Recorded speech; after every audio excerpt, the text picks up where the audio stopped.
Buckle up for another episode of Ghostfacers, a supernatural rewatch podcast. My name is Richard, and sitting shotgun as always is my brother in podcasting, Reed. Look at my tits. Oh no. Aren't they great? Oh no. Wouldn't you say that these bazongas are your fate? Oh, don't you think that I'm not a siren? The one who wants you to kill your wife.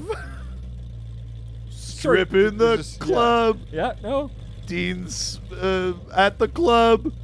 He's hanging out with a dude who's pretty cool. See my breasts.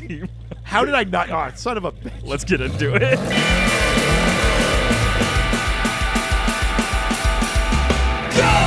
Ghostfacers! We're facing ghosts! We're others, we're not! We're Ghostfacers! Stay in the kitchen when the kitchen gets hot! Ghostfacers! We're facing nightmare! We're facing dread! Ghostfacers! We're facing faceless! We're facing dead! Welcome to Ghostfacers. Today we're discussing Season 4, Episode number 14. That's right. We record these in order. I know exactly what. This is literally just for you and I. They won't know that you're just giving out information for one, except for me, showing that you're confused to me, I guess. Very briefly, yeah, in my head, we were going to release these in the order that we recorded them. Yeah, man, that's how it works. If we record it, it has to go out immediately. These are actually live. A lot of work. Let me just go back to cranking this. There we go. Season 4. That's the sound my dick makes. Oh, that's not good. It's so dry. I'm really sorry, everybody, when you're listening to this. Give me a taste. Season 4, Episode 14. Sex and Violence. Yeah.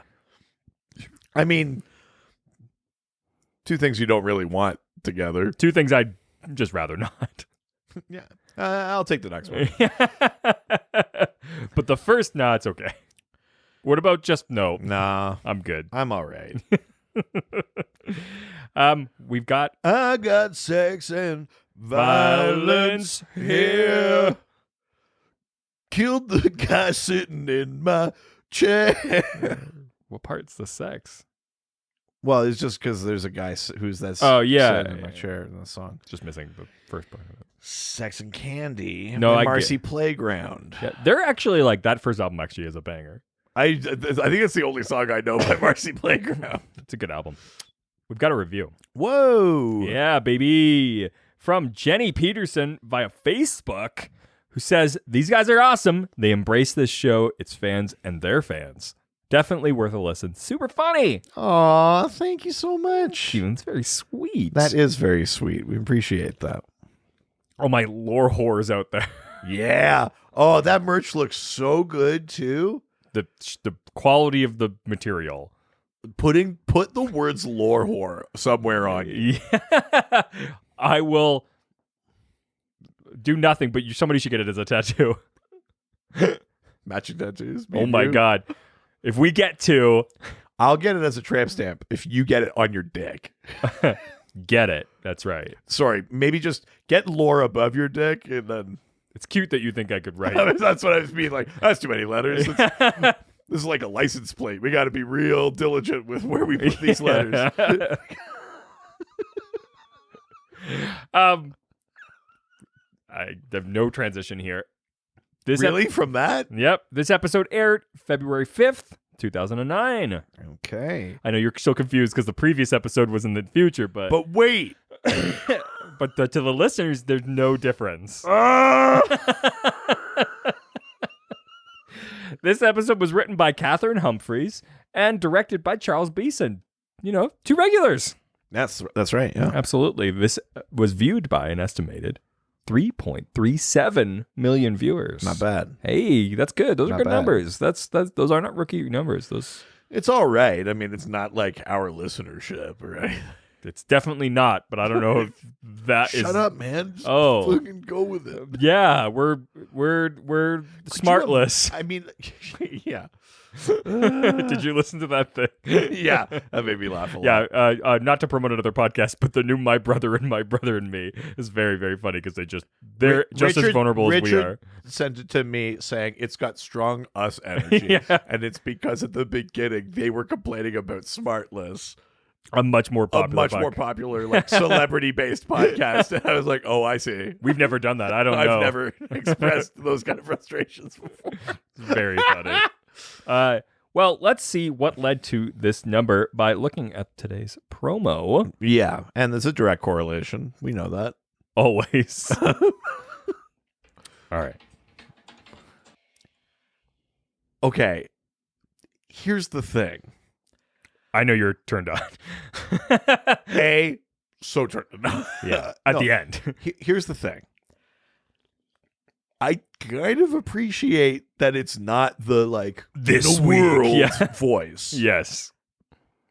I kind of appreciate that. And admittedly, the sexy voice at the end with the image of the siren in the mirror, that's actually that little moment is effective promo. Yeah, it is. I wouldn't say the whole thing is good, but that got it right. True. Yeah. We've watched worse promos than this. I won't say it's great or anything, but it's doing more. It's putting more effort in than most of them do. For sure. It's getting a lot closer. Totally. Yeah, I'd probably agree. I don't hate it. Yeah. If we're talking about a promo for this episode, yeah, it's pretty good. Yeah. I'll take that. Yeah. It works with what the episode's trying to do. Exactly. Yeah. Absolutely. Well, with that, why don't we get to the international titles? So, do I have a treat for you? Okay. Are you okay? I just wanted to make sure my computer was still on, because otherwise I'd have to go to my phone for the lore. Oh, no. My computer. All right. Shut up. There's too many inside things you're doing in this episode. It's for no one. So, cast me as the Joker, by the way. the laugh works. International titles. Everyone but one got it exactly right on par. And the one that didn't get it is France or No. Hungary? Oh, it's Hungary, baby. Hungary. Okay, so the title is Sex and Violence. Yes. Hungary, it's called murder banging. You're not wrong. In some Suck ways, the life from him. it's on the right path. It's fucking hilarious. Okay. Also, kind of cute for Hungary. Well, that's always the thing with Hungary is we're this is intense, and they're it's fine. You don't live in Hungary, you don't know. The Hungarian title is "I Love You Deathly." That almost implies that there's a "I love you lively." That's the pun. Yeah, but it doesn't. No, it doesn't. I love you deathly. Oh, I guess instead of dearly. Yeah, I guess. But that's a pun in English. Yes. That's a play on words in English. Yes. Does that work? Does the word in Hungarian for being dear or close to someone, is that close to their word for death? That's a great That question. feels like there's so many layers of translation happening. Well, this is something I rarely do because I pull this from an actual source. I'm fascinated by that title.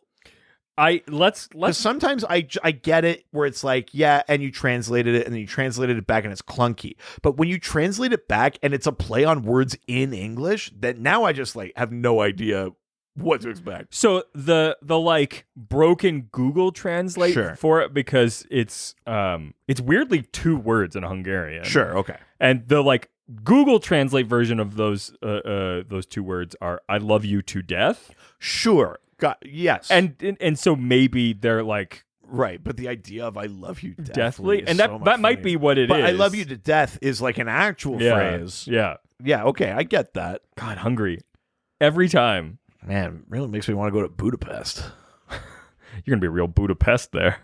I'll Budapester our audience to get us to Hungary. We'll do Ghostfacer's live show in Hungary. Everyone come join us. You know, Buda and Pest are two different sides of the same city. So like Buda's one side and Pest is the other. That's not true. That's true. Yeah. The Danube bisects the town. Buda and it's Pest. Buda and Pest. Yeah. And they just call it Budapest. Yeah. Because it's... Yeah.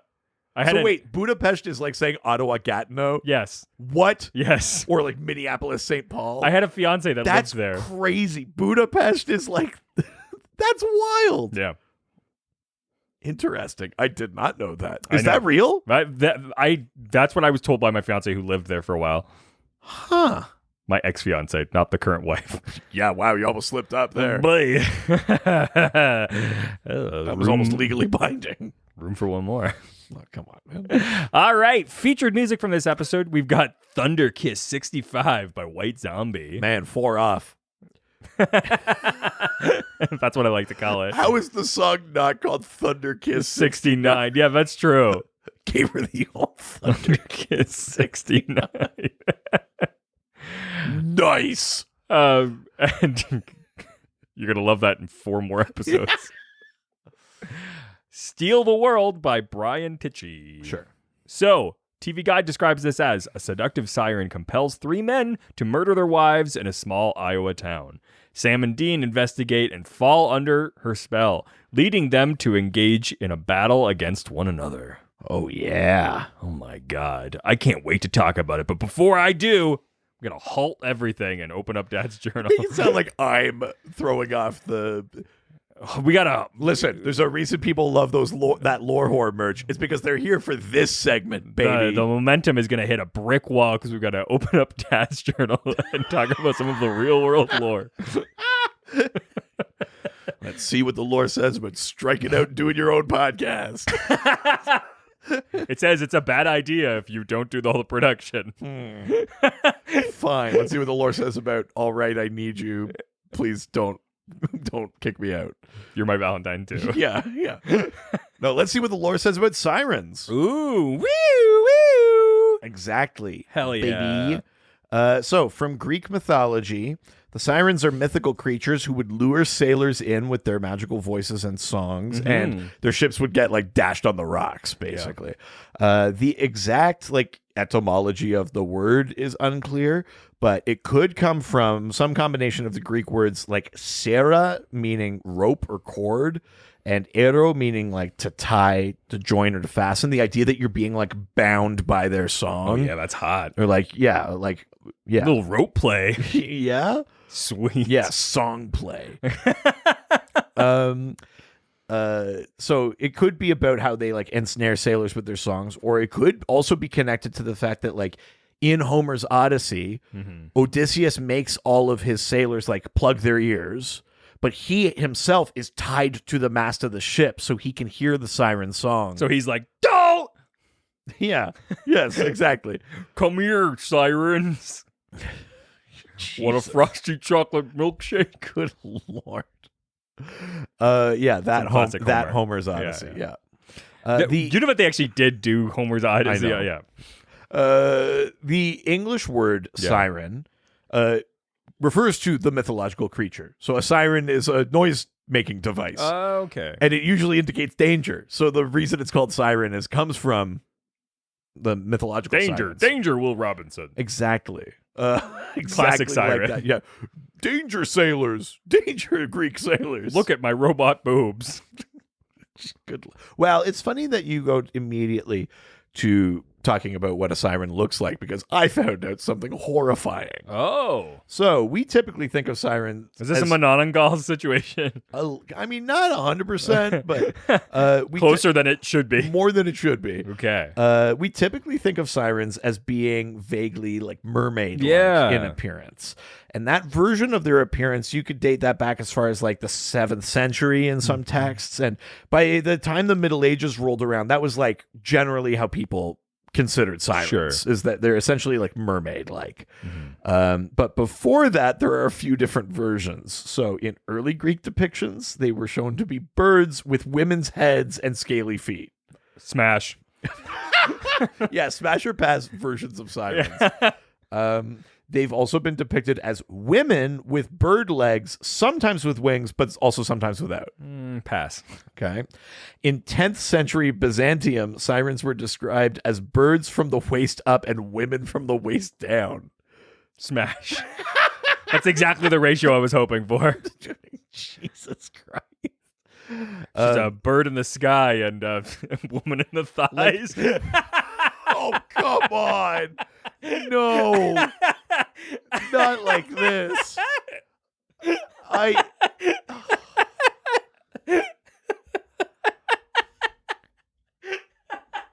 am furious at how funny that is.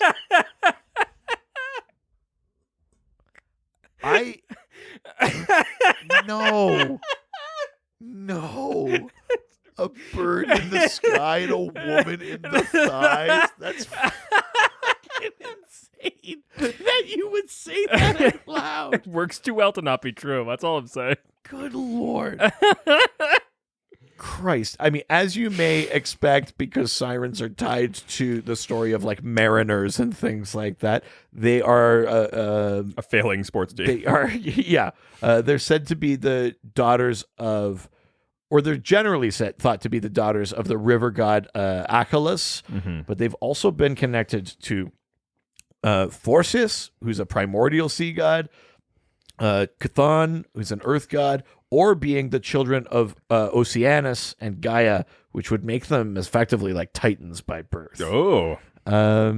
So, siren song has been said to work in a few different ways. In some... what you say? It's funny that you went to that, because like, it's not that song puts me in a trance, but if I was just like, if you were just like, think of a siren song, that's to be something kind of like ambient Yes. and like echoey, and like that's not unlike what I would think of. That's the first thing that pops in my head. Yeah. Like, I'll dash across the rocks for that. Yeah. Ooh, what you say? I'll take a bullet in the chest very slowly Yeah, for that song. Dear sister. Yeah. That's one of my, I mean, such a tangent. That's one of my favorite SNL sketches of all time. Oh, it's so good. And it's so specific. It's like, did you watch the finale of season 2 of The OC? Obviously you did. I mean, I watched more of The OC. Yeah. I'm a real Seth.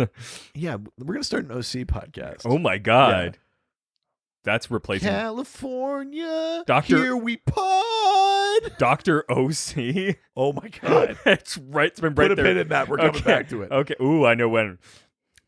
So, siren song has been said to work in different ways. In some cases, the song would put sailors to sleep, and then the sirens would like crawl onto the ship and kill them. Oh. And in other cases, the siren song would like compel sailors to steer towards them, and then they'd, I love that song. Get over here. "This is my jam," and they'd like turn the boat right into the rocks. There's one thing that I read that was like, anyone that could resist the siren song, like if that happened, the sirens would kill themselves. Oh my God. Yeah, I haven't seen that a lot, but I saw it in one spot. I was like, oh, it seems like a pretty... I don't know. I've done some open mics where I felt that way. If you don't like this song. If you don't dash yourselves on the rocks because of this. Yeah. If you don't kill yourself, I'm going to kill myself. Kind of? Kind of? I don't want them to feel bad. So the term siren song is now used to indicate something that is irresistible, but generally a bad idea. Like this. I mean... This feeling we have. Between us. Yeah. We'll see what happens in this hotel room. I don't think we've talked about that on this podcast. But this has been the podcast where we just talk about the stuff that nobody knows about. Right. Well, I mean, essentially, short version, you and I have media accreditation for Fan Expo in Vancouver. That's what you want to call our tryst. That's the excuse that we've come up with. Sure, yeah. To go on vacation and share a hotel room together. Your wife is coming on this trip? Staying in a different hotel room. Staying in a different hotel room. Like, that's the way we roll. You and I are staying together because we're going to record and do stuff while we're down there. Sure, that's why. That's why. That's why. Yeah, we're going to film and record. I mean...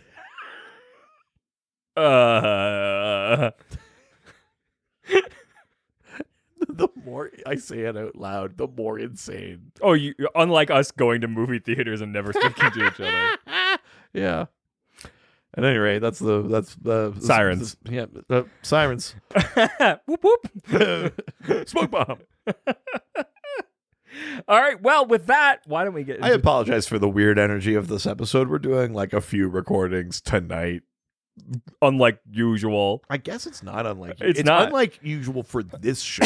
Sure, and to do it on this day, I guess, and at this time. Weird energy right now. I'm feeling it. I'm feeling it. I'm still not gonna get over a bird in the skies, but a woman in the thighs. Such a fucking... Like, I'm so upset. That's a Grand Slam joke. The best part for me was realizing it was coming into my brain as it was, and I was like, oh, yeah. Is it going to happen? Oh, my... Because I started that and did not know where it was going to go.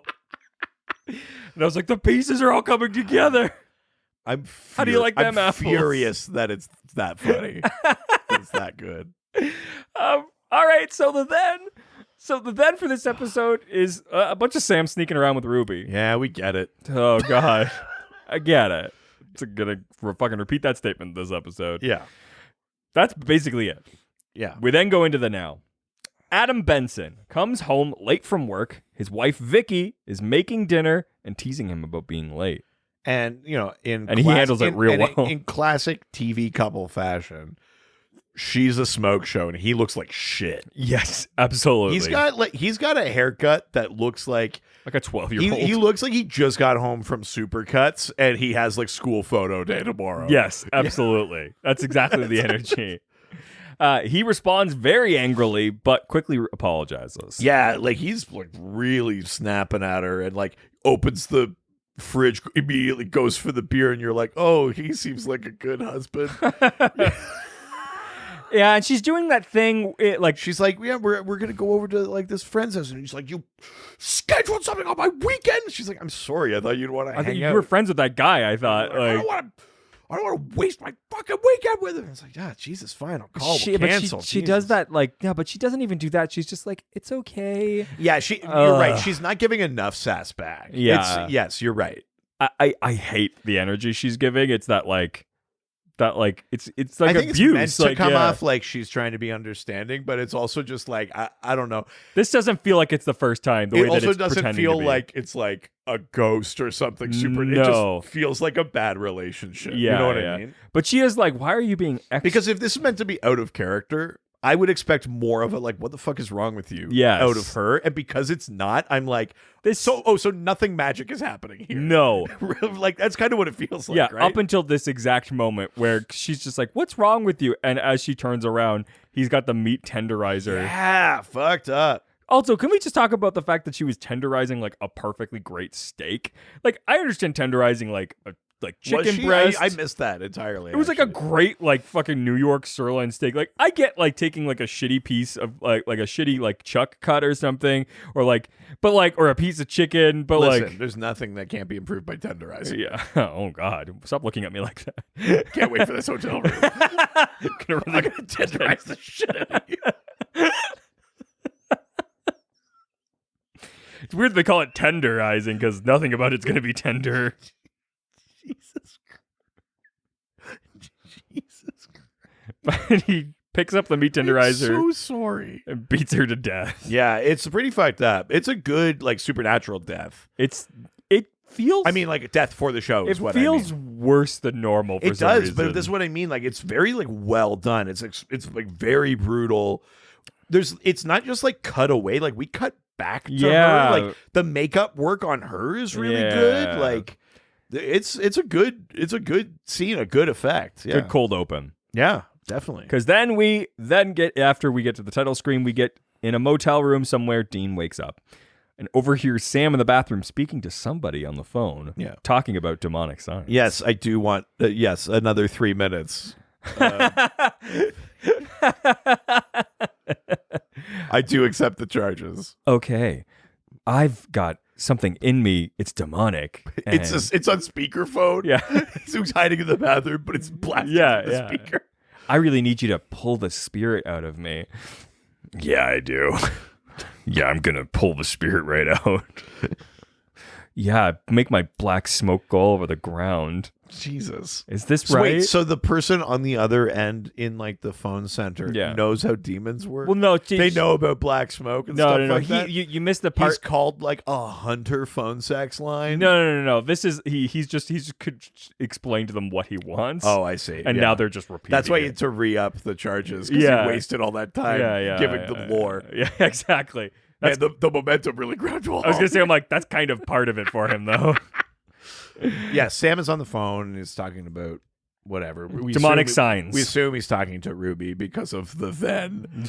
Yeah. And Dean is like looking like Sam goes to the bathroom to have this phone call, doesn't close the door. This is a thing with this entire episode, Where which it's like I don't want Dean to know, but like maybe I do want Dean. I kind of want to get caught. It's kind of like that energy. The couple energy that they have in this episode is like palpable.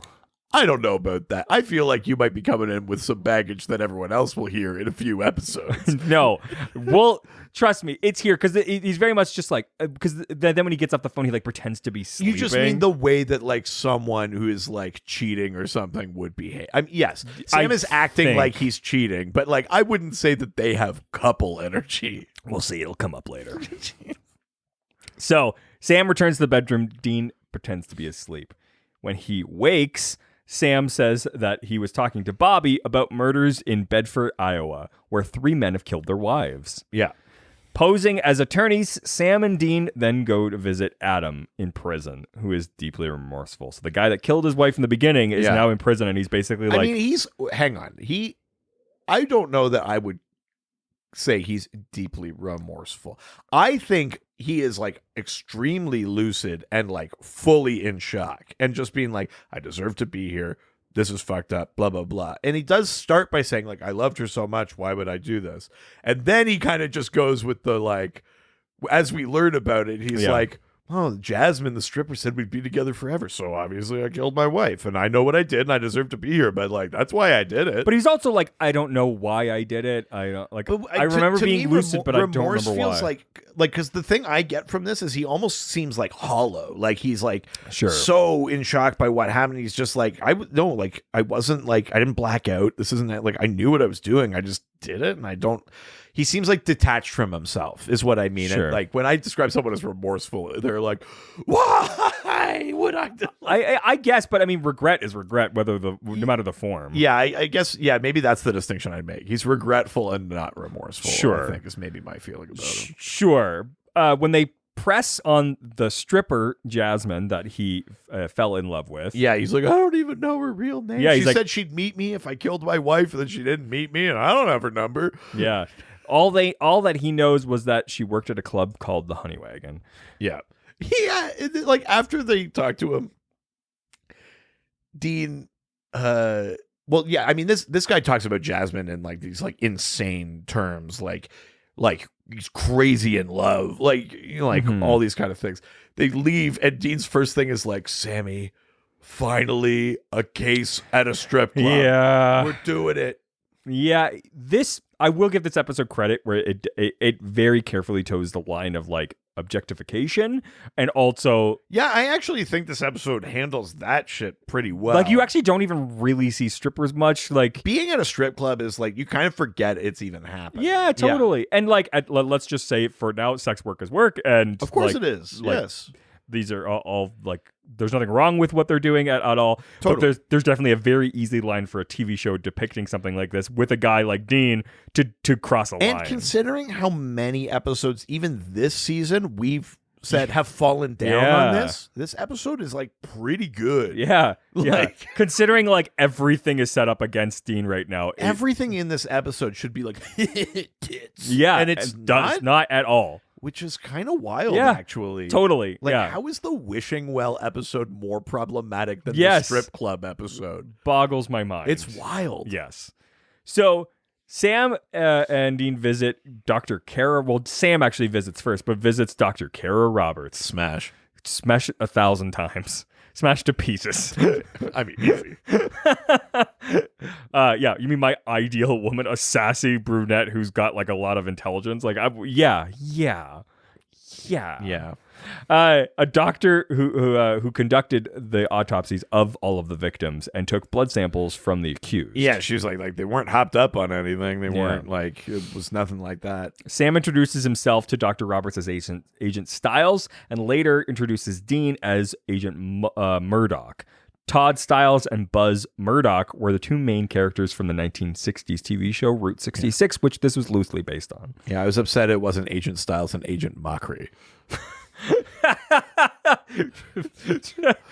Whose line is it line, anyway?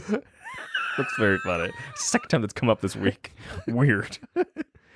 She tells Sam that the men had high levels of oxytocin in their blood, a hormone associated with being in love. Yeah. Though they didn't have any. She doesn't say that in this scene. Isn't that the next time he comes back? No, they keep talking about it. They keep they constantly. And they have like a. There's definitely real energy, especially when Dean arrives. And he's disconcerted at the flirting between Sam and Dr. Well, because Dean Roberts. comes in to flirt, and she's like, "Yeah, whatever." She like has no time for my Dean. favorite. She turns right back to Sam and like gives eyes. And Dean is like, "Wait, what the fuck?" My favorite part of this is that when Dean comes in, he introduces himself and he's like, "Well, Sam's like, this is or this is Agent Murdoch," and Dean's like, "You can just call me Dean," and she's like, "I'm Doctor." Like, yeah. And I mean, listen. That power move, it works. Totally reinforcing everything about that character. Yep. Yep. Do you know how attractive a character has to be to distract me from Sam and Dean? It's got to be a problem. That's for sure. Dean is cheery about having an actual case involving strippers. And way too cheery. But there's one bad part, which is as they leave, Dean goes, "Sam, you real C blocked me." Oh, yeah. I mean, honestly, though. I love that he says that. I'm like, don't even say it if you can't say it, because Dean would have said cock blocked. Like, yeah, Dean is censoring himself. Yeah, like it's just, I'm like, come on, man. Yeah, you're right. I get the moment that they were trying to create, but it doesn't work and it didn't need to be there. Yeah. Penis blocked. Penis blocked me. Your wiener blocked me. Yeah, you're right. It feels like, yeah. It feels like a neutered Dean, and it doesn't work. Yeah, Dean would not say C block. No. So Dean and Sam visit the honey wagon, where each of the men had fallen for a different stripper. So, a few things to talk about here. Sure. So, a honey trap is a con where the marked is lured into the promise of sex. So honey and sirens might seem to go together. Totally. But a honey wagon was the 1800s equivalent to a septic truck. Before municipal sewage systems became the norm, in-town outhouses had holding tanks. Periodically, the honey wagon would make the rounds, hauling off astoundingly nasty contents. The folk etymology behind the name honey wagon is thought to relate to the honey-colored liquid that comes out of it when emptying the holding tanks. Oh, Jesus. So they've called this strip club the septic tank, basically. Exactly. More like the sextic tank. You proud of what you just did? I'm never proud. When Dean is... I've got to try and keep up with the fucking amazing line you had this episode. Just keep throwing rocks at the window. Yeah, we'll see.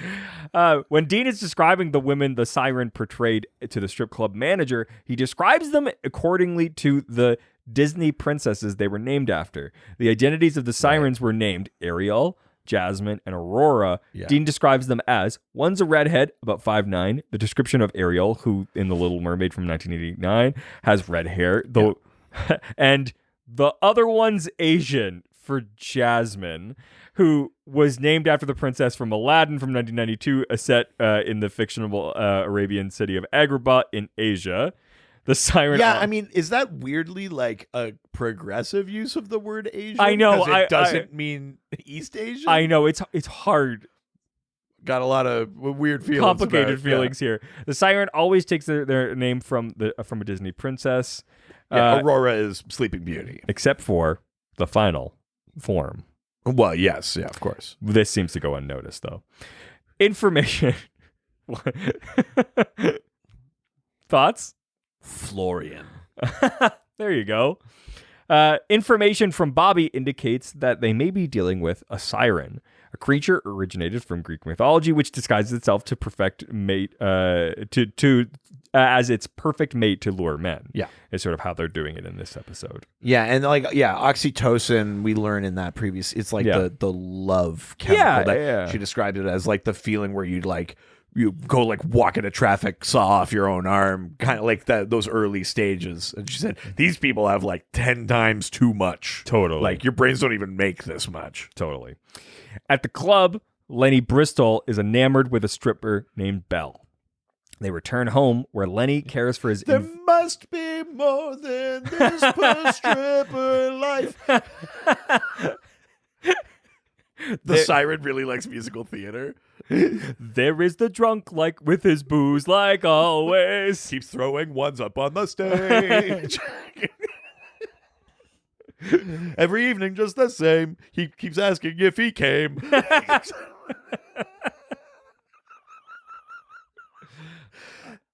Oh, that would be so much funnier. We've been doing so many musicals in the last few episodes. Yeah, that's true, actually. So they return to Lenny's home where he takes care for his invalid mother. After making love, Belle tells Lenny that they can be together forever. This feels a little bit like those things that we talk about sometimes where supernatural like fucks with the trope. Because you're like, oh, they went back to his apartment. He's going to die before he has sex. But they like fully have sex. The Siren goes for it. And you see in the mirror, you see what she really looks like. You see this kind of really kind of haunting, gross kind of creature. Gross. What's worse? Yeah, and it was like a bird from the waist up. No. I like the design of the Sirens in this. The idea that it's like their beauty is illusory. Yeah. Kind of thing. I enjoy illusions. But they fully have sex and they're like cuddling on the couch. And then she's like, you're so sweet, the way you take care of your mom, blah, blah, blah. But she's always in the way. Like, we can't really be together. It really like ramps up quick. Yeah, and I think maybe that is the thing that sells that something supernatural is happening.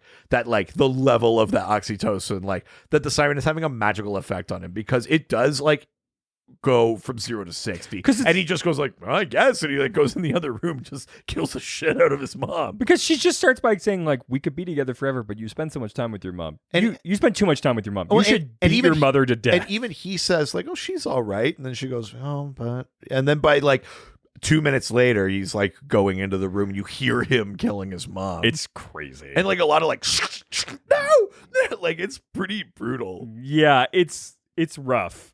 So Monica Delane, who plays this Siren that we're specifically seeing as Belle, looked up the history of sirens in Greek mythology in preparation for this episode, which led to her like soft and seductive voice that she uses when speaking, and kind of this like slithering movement when she's like walking. Right. So interesting. Cool. Crazy old Maurice. So the next day, while Dean is alone in the hotel room, he dials the last number on Sam's phone. Again, another like real like coupley moment here, which is just like, who have you been fucking texting with? Like, I mean, I guess I don't know that I've been in a couple with like a situation with so little trust. Me either. Can't wait to fucking have a hotel room with you. I really. Are you gonna check my phone? That's right. Yeah. Who are you texting? Your wife? Yeah, is it another podcast you're having? Another podcast. Actually, I'm going to be guesting on the other Supernatural podcast. I've never been so hurt in my life. Yeah. Who is D. Spate Jr. in your phone? Can I at least like watch?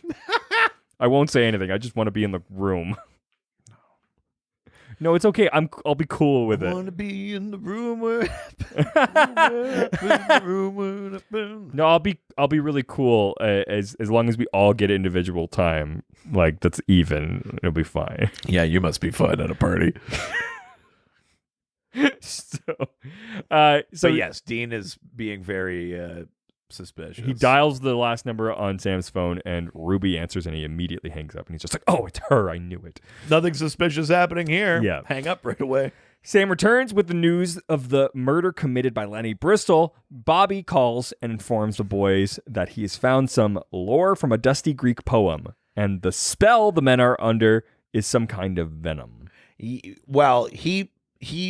believes that might be the thing, because the thing says it needs to have, like, to take down a siren, you need like a bronze dagger dipped in the blood of someone under the song, like under the spell. And so Bobby interprets that as meaning there must be some sort of like chemical thing happening. So that's in the blood that then when you stab them, For sure. they get their own poison back, kind of thing. What is funny is that, like, in the poem, it actually never mentions a siren at all, and it just sort of says sailor.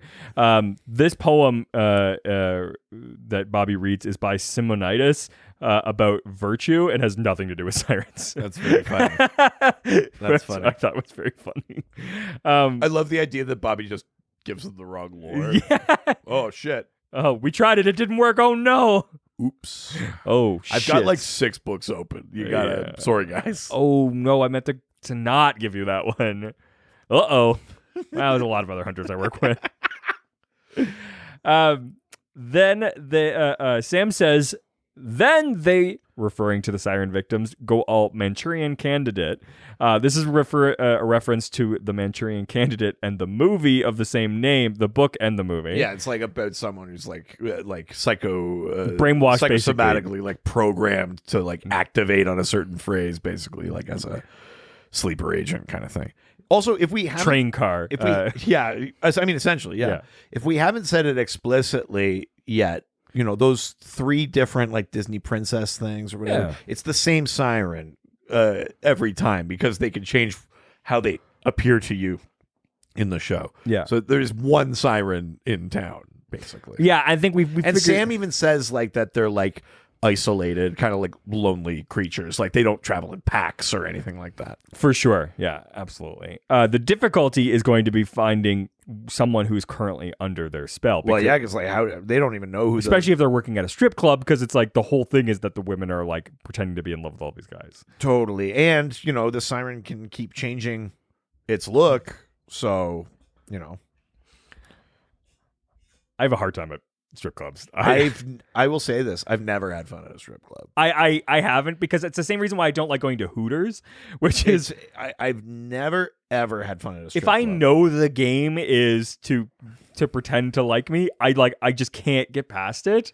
It's just, I think it's because like this kind of like traditional strip club, it just feels so joyless. Yeah. It feels like it's people who are like the customer base feels joyless, right? Where it's like, man, like this can't be fun to be a dancer at a place like it's like when you go to like a male strip club, it seems like chaotic, but like way more fun. Totally. You know what I mean? Like every story I've ever had from friends or whoever who have gone to a male strip club, it's been at least funny.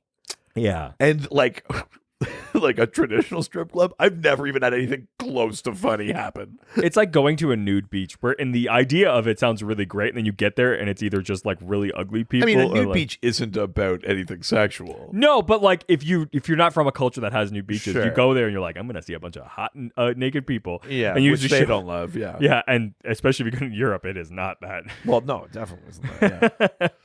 Yeah. So Sam and Dean visit Dr. Kara Roberts again with the intention of obtaining a blood sample taken from one of the men while he was still under the siren's spell. Yeah, and she goes to look for the... Well, before they even get there, yes. before they even get there, they are met by Nick Monroe, who introduces himself as an FBI agent and challenges their legitimacy. Yeah, do you recognize this guy? I do, because he's from True Blood. He played Hoyt on True I Blood. fucking love this actor. And... I mean, this is a weird role. I think he's in Suicide Squad, like the first one. Oh, really? I think he's the guy that like works for the Joker. Really? You know the guy like in the suit or whatever. I think that's him. Weird. I do like that actor a lot. I do too, and he's very good in this. Yeah, he totally But yeah, he was Hoyt on True Blood. They tell him to call their supervisor, Mike Kaiser, who is actually Bobby. I think this is the first time we get this, right? So yeah, this is a new piece of this guy is from the FBI. They're posing as the FBI. They've never had this happen. He's like, why are you on this case or whatever? And Sam's like, just call our AD, whatever.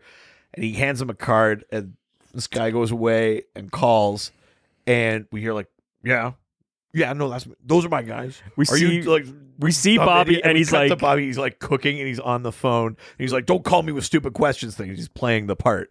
And then he hangs up the phone, and all the phones have like, one says like FBI, one says Marshals, one says like CDC. So like it's the first time we've seen that there's like this deeper infrastructure for like how hunters are like infiltrating things too, where it's like part of getting into a place might be that you need this like additional layer of like quote unquote verification. Because what if somebody calls you on it? Yeah. So yeah, it's the first time that we see that Bobby has this like setup where it's like, oh, here's a call from the CDC.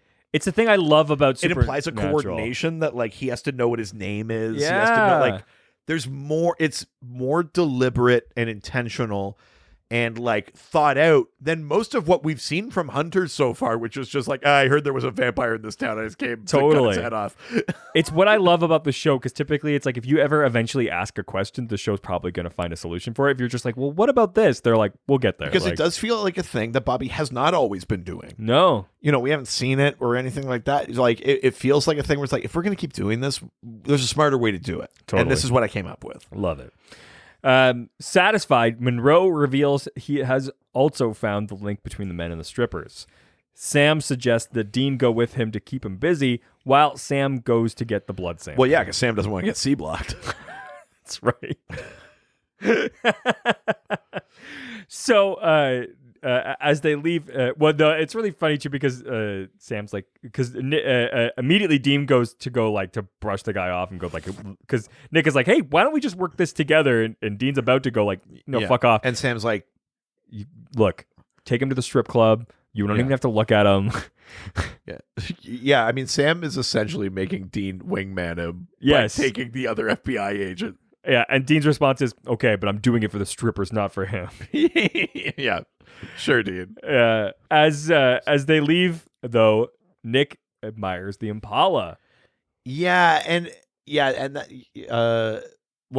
catch up with them later. It turns out they've got a lot in common. Well, even in this moment, too, because I think like Dean's like, you listen to my music, and he's like, all right. Yeah, I'm into this. At the club, he and Dean bond over drinks and classic rock. They're like playing a game where they're like naming a song, and someone's like, "It's written wrote by it? so and so, 1969 on this album." Blah blah blah. Like they're having such like a fun bro down. They're having a great time. While that's happening, Sam is talking to the doctor, and she goes to get the blood samples, and they're missing. Yes. Nick reveals to Dean that he has found a flower, a hyacinth, at the scene of the crime. A flower Dean remembers seeing in Dr. Roberts' office. And yeah, we cut back, and like Sam and the doctor are like going through security footage, and like someone's tampered with it. The blood is gone, and Sam reveals a version of their theory to her that the men were drugged. Yeah, and like they're getting close, and they're having a drink, and wish I was Sam. You won't hear me say that too often. Yeah. Look, just admit who you are. It's all right.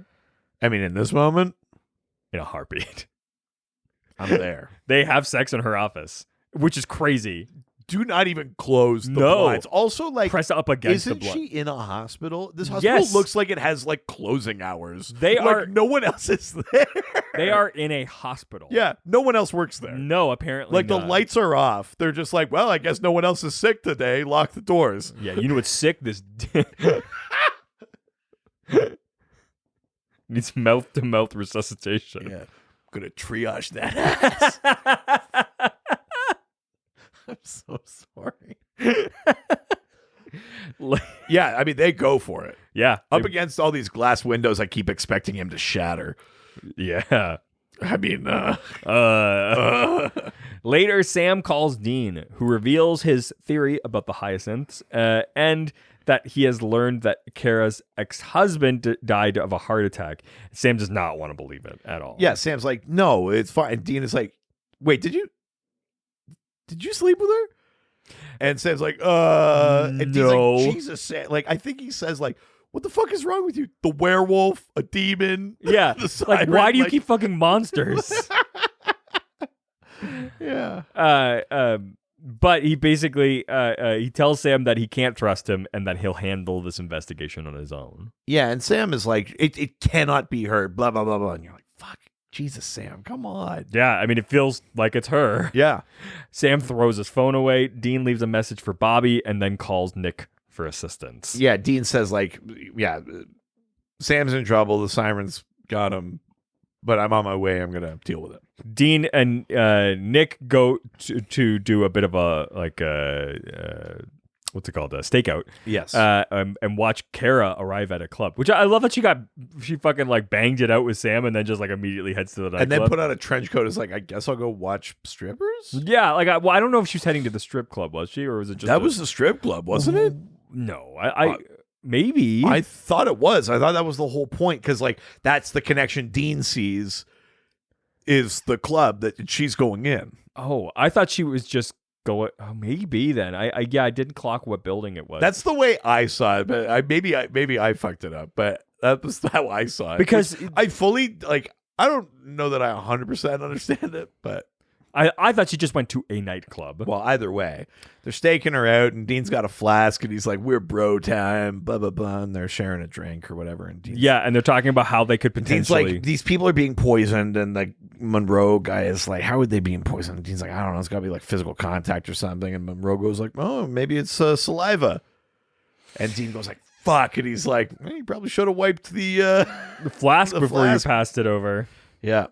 And he's just like, I just wanted to share mouth to mouth with you.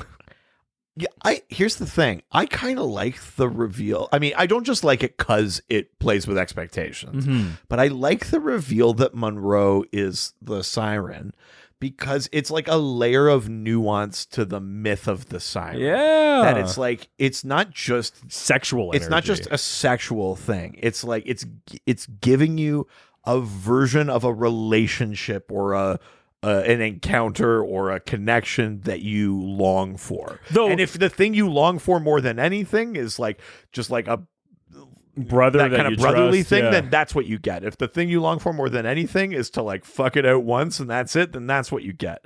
Like I like that there's like a new layer to the Siren thing instead of just like, oh my God, boobies, turn the boat this way. Yes. Like I agree. I think there's something clever in there. Though he is giving like Nick is giving like fuck me eyes in that moment. I mean, He's hot. I get it. maybe that's what Dean wants. Wait for 4 more Wait episodes. 3 more episodes. Yeah. It's interesting because so much of Dean's energy is always like hot chicks, but like deep down, all he really wants is just like a brother. Yeah. It's kind of like hilarious. Yeah, I mean, it's very indicative of like why Dean is acting like checking phones. Yeah. Why are you lying to me? All this kind of shit with Sam and like, yeah, why would Dean go along with any of this? Like he wants to have a brother. Yeah. And he wants to have a. Yeah. That's what he cares about more than anything. Yeah. And he tells Nick tells Dean that he can't trust Sam and he needs to get him out of the way so he Yeah. can be the perfect brother that Dean wants. It's yeah. Well, yeah, and then like Dean I'll goes, be a brother that goes all the way. Jesus, Dean goes after Sam, has like a knife to him and stuff. Yeah. And like the Siren is like, just cut him a little bit. And Dean does. Like, likes no it. hesitation. You know, shows how strong this Siren Yeah. song is. And then partway into this, the Siren also gets Sam. Because so here's the thing. This whole time I'm like, what does the Siren get out of it? Right. There is a moment where Nick describes a high that he gets from having people fall in love and kill for them. But Yeah. like, I don't like. Well, and then he says, like, it's like everyone else. I get bored. I move on to the next one. It's really interesting though, because like every other monster we've ever encountered, like besides like ghosts who are trying to like get Right. vengeance, it's You- always like, I get where it's like sustenance for everyone else. yeah. Yeah, I mean, in a way, I mean, it's inherent to the Siren's character that this is what they do. They're like Yeah. designed to do it. You could maybe make the argument that it's a form of like emotional sustenance or something. Like, Yeah. that a Siren can't live without doing this. Yeah. They don't say that, but you're right in that it feels slightly different. It's not about drinking blood, eating a heart. You know, Yeah, like, yeah. it's none of those things. Life force, nothing. Like, it's, Yeah. they're just like, fucking, yeah, do it. Like, Yeah. that's like, I mean, listen, there's a lot of sexual tension in this episode. There And there's a is. lot of it in this scene. yes. This actor playing Monroe is like, Yeah, be do like, it. you're not even going to remember that there was a hot doctor in this episode. Yes. Nick then spits venom at Sam too. It's Yeah. like, you fucking bitch. Yeah, like opens his mouth and like He's like, you're worthless. yeah, like spits it into Sam's mouth. You're gonna love this. No comment. Fucking Rachel Razor. Wait, What? Oh right, I always forget that. Yeah. It's a real thing. Good for her. I mean, yeah, keep your kink alive. No kink shaming here. No. He tells. I mean, obviously not. Yeah, we're pretty prudish here. We're into brother fucking, but otherwise, I wouldn't say that. we're into brother fucking. I know what clip I'm using for the episode. Wait for 3 more episodes. He tells the brothers that he knows they have issues with each other and that they should fight it out. Yeah. And it's Why don't like you take off your clothes first? it's a real like guerrilla fight. Yeah, it makes it me is. think of like the fight at the end of Furious 7 or like the Rock Vin fight in Fast 5. Of course, that's what Or you're like referring- the Vin John Yeah, all Cena right. fight in F9. Every Fast and the Furious has one of these fights. Family, cars, Bare bodies. Supernatural and Fast and the Furious. The fact that they haven't crossed over is a crime. I know, cars. Like, yeah. Makes a lot of sense. At any rate. So, It's a real guerrilla fight, like heavy hits. Like it's a pretty brutal fight between Sam and but the Dean. survivor gets to be with Nick forever. And like Sam gets knocked down at one point, like through the door, and Dean like breaks open like there's always like an emergency axe. I've literally never been in a building with an Well, emergency so here's the thing. axe. Earlier in the episode, Sam mentions that the way that these men are killing their wives is like The Shining. Then, while in this Oh, yeah. siren spell, Dean grabs an axe to kill Sam with, much like Jack Torrance that's uses to attack interesting. the family in The That's Shining. cute, yeah. Yeah. Yeah, and like Dean is like about to like fully axe murder Sam. Yeah. Dean says, what is Dean's? Dean has some real heartbreaking thing that he says, like, because as they're fighting, they're be like, Like, I can't trust you. They're airing Yeah. all their grievances and that, and like, as we know from what we've heard before, like, the siren doesn't give them thoughts, just makes them act. Yeah, right? Dean tells Sam he feels like Sam has changed and that he knows he is lying and hiding things from him. Sam reveals the reason is that he wants to hunt Lilith and that Dean is not strong enough of a hunter. Oh yeah, and then Dean says something like, "We'll see how strong I am now," like or something. Shit Well, he like taunts, because he taunts Dean about his anguish over his time in hell. Boys like fight. Dean gets the better of Sam and is about to swing at him with the fire axe when Bobby suddenly Yeah. appears. Bobby shows up, stabs Dean, like just the to get his dagger. blood on a bronze dagger. Yeah. Rounds the corner, and Sam is like, "No, no," because like Sam's still under the spell too. Yeah. And Bobby fucking like GoldenEye style Yeah. throwing knife nails Monroe in the back, kills this siren, Yeah. and the guys break out of the spell. We see it's true. Dope as shit. We see its true form revealed and the spell is broken. Yeah. Holy shit. I'd say it looks like 70% like Species 8472 Yeah, a little bit. from Voyager. Yes. Weird. And a little bit like the aliens from Science. It also looks a lot like that episode of Doctor Who from the Matt Smith season where there was the aliens that are in like all of the like political parties Yes. of like the United States, but you can never see them and their Yes. true forms and stuff, and That's true. because they're always like right out of peripheral vision and stuff. But the next day, Bobby bids farewell to the boys, and they both seem like uneasily apologetic for their harsh words. Well, because both of them are like, yeah, we were under the spell, but they both know like those were my real feelings. Yes. Like Dean knows those were my real feelings, so they must have been his real feelings. But they Yes. both are just lying to themselves and Yes. each other that things are fine. Yes. They're having a drink, they get into the car. Yeah. The episode ends. and that's it. Yeah. Holy shit. Yeah. What is your review? Man, I like this episode Really? a lot. I think it's really good. You know, again, you know, we talked about it a lot this season when the show fucks up. Yep. And it's kind of a miracle the show doesn't fuck this up. I mean, yeah, if you're talking Something about about a siren Yeah. and being like, you know, getting seduced and stuff Strippers. like that, and strippers and like all this kind of shit. And like the episode is like weirdly deft at kind of Never handling it. really going after any of that stuff. Yeah. You know, like, yeah, Dean is excited for titties, but like that's Dean's character. Also, That's it's fine. and- to be and excited that about is- titties. Exactly. Yeah. That shit is fine. It's like we're not getting the thing we got like last week, which is like 3 of the cheerleaders are legal. Yeah. You know what I mean? Like it's not predatory. He doesn't like. There's no Dean, smacking anybody's asses. no, There's- Dean likes women. It's, yeah, that's um, I don't get it, but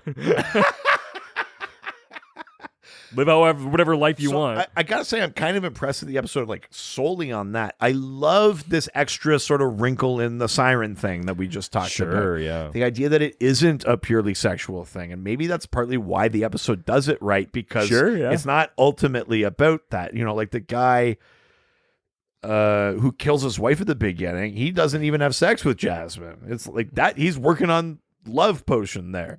Then there's someone who does have Yeah. sex, and then they kill their mom. And then there's, you know, someone who just bros out for a long time, and now I'm going to kill my real brother. You know, like, Yeah. I love this like extra layer to the myth of the siren. I think it's really smart. And it's when Supernatural does those things, then I'm like all in. Like I like when there's like an extra wrinkle to the folklore. Sure, yeah.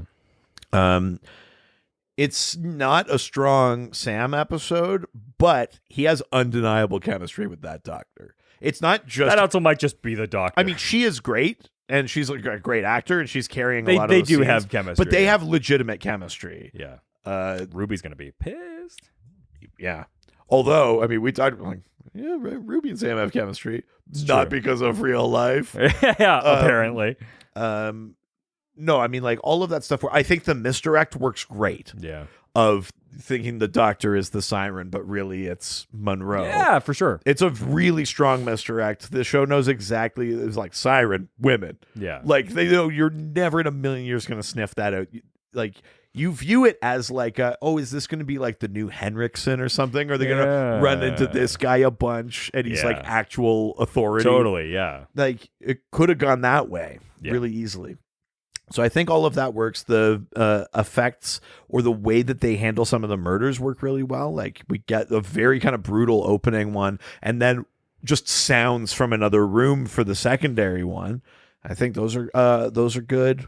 It's a good like a brother fight. It always works for me in this show. You know, it's pretty like emotional, and like the other thing is like we see Sam and Dean fight monsters all the time, which means they must be great fights. So then you see two of the like it'd be like every punch, you know, it's like is one of them gonna like snap the other one's neck? Like they're so competent. We've built them up so much that it's like this fight is like brutal. You know what I mean?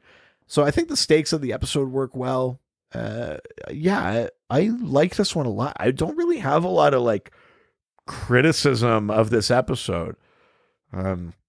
Fun fact, I don't know if anyone picked up on when Monroe gets knifed and falls down and dies, he's wearing Joe Boxer briefs. You can see the waistband. All right. I don't know why I got that. You but really clocked it. really like stuck out in my head. I was like, I'm going to mention that on the episode. How does that go for you? Yeah, I like it. I don't think it's like the greatest episode ever, but it's really solid. I give this one, I think I give this 4.25 musical numbers in a strip club.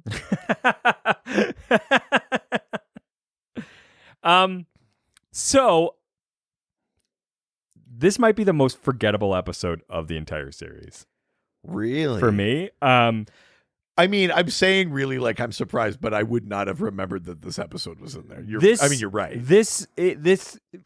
You're right. There's nothing wrong with this episode. Sure. But it's just so forgettable. It's rehashing an argument that we're already over. Good thing it's going to be done soon. But Yeah, these guys will never argue with each other. Nope. Especially about something like this.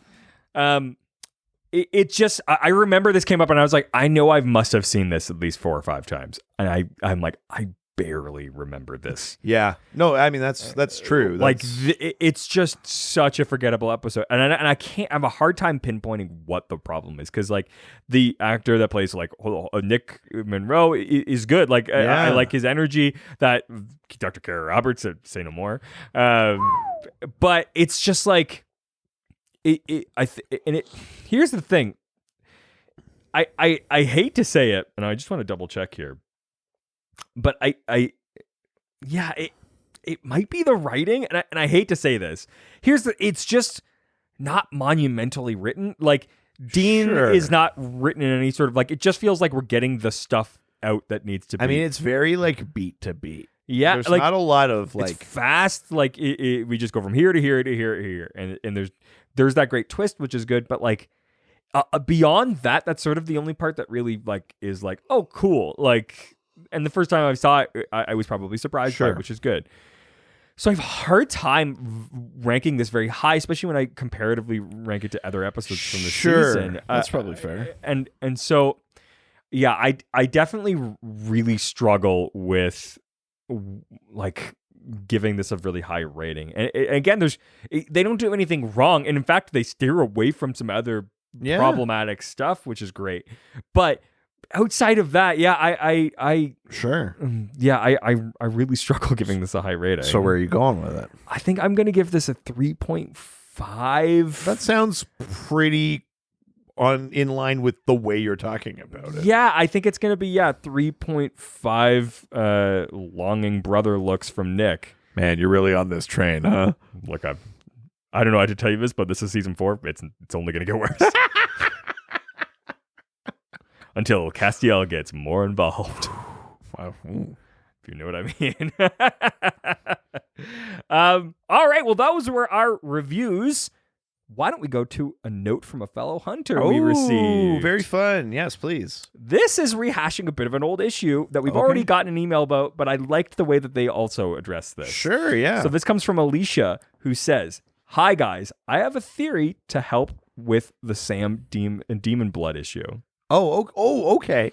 Interesting. We've already got the official, like, this is another transfuse official. all the blood. This is another official. Whoa! So, in from Alicia, in the NICU, there is a procedure to treat severe hyperbilirubinemia, jaundice. Right.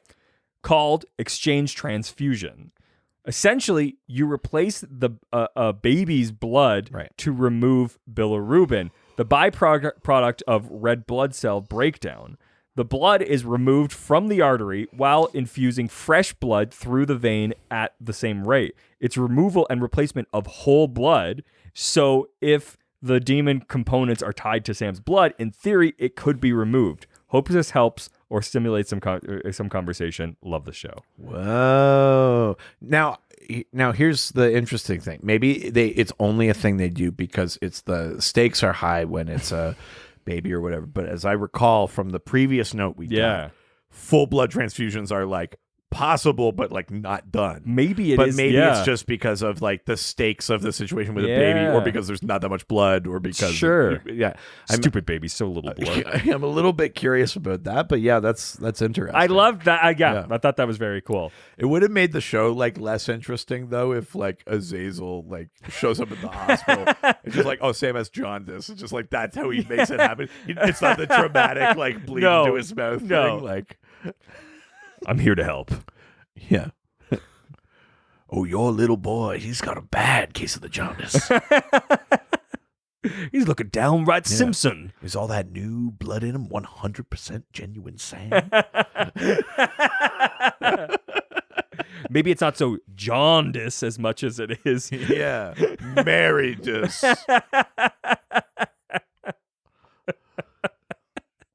Brutal. Great note. Thank you. That's awesome. Love that. If you want to keep this conversation going, we would love to talk to you on our Discord, which you can subscribe through our Patreon. That's right. Patreon.com/Ghostfacers. Hell yeah. We have a $1 level, and it gives you access to Angel Radio, our Discord server, where you get to hang out with other people that listen to the show, other people that love Supernatural. Tell us haunting stories about your past. I have been like kept awake at night by some of the like paranormal encounters people have described. It's like, and like, I think I've made it pretty clear on the show, like, I don't believe in this stuff. And like some of these stories, I've been like, I cannot go to sleep. Maybe I'm wrong. It's like, if I'm wrong, I don't want to be. Yeah. Like, tonight is the wrong night for me to be overconfident that these things don't exist. Totally. Like, So funny. Yeah, but yeah, it's a ton of fun. So and it helps support us. So yeah, check that out. Yeah, get on there. Well, if you maybe want to send us an email just the way that Alicia did, why don't you send it to ghostfacerspodcast@gmail.com. Ghostfacers@podcast.gmail. Oh, God. 2 episodes in a row. Or why don't you reach out to us on our various social media platforms? Yes, please. Ghostfacers Pod on Facebook, Twitter, and Instagram. Please. I didn't mean for it. Oh, please. I didn't mean for Oh, it. I need you subscribed so bad. I didn't want it to sound so. Oh, please. Don't forget to subscribe to our podcast on whatever platform you listen to us. And while you're there, why don't you give us a 5-star review? We get them automatically if it's on Apple Podcasts or Facebook. If it's not, why don't you just send a screenshot to us on one of those platforms, like our Twitter or email or something like that. And we will read it on a future episode. And if you want to continue the support, much like we've gotten from some of our lore whores out there, you can Love that. can- Oh, yeah. We did not come up with this name, just so that we're very clear. Yeah, it should be pretty clear, but disclaimer, not our name. Yes. Hashtag not our name. Yeah. But we're going to take the profit from it. So 100%. you can buy that merch at ghostfacerspodcaststore.com and keep that support train going when you listen to our other podcasts. Yeah, the Dr. DC podcast. If you like the way that we talk about lore and stuff over here, you might enjoy hearing us talk about superheroes. We talk about DC Comics, answer listener questions. Totally. It's just a fun time over there. And yeah, give that a listen. That helps us out too. All right. Say goodbye, bitch. Jerk.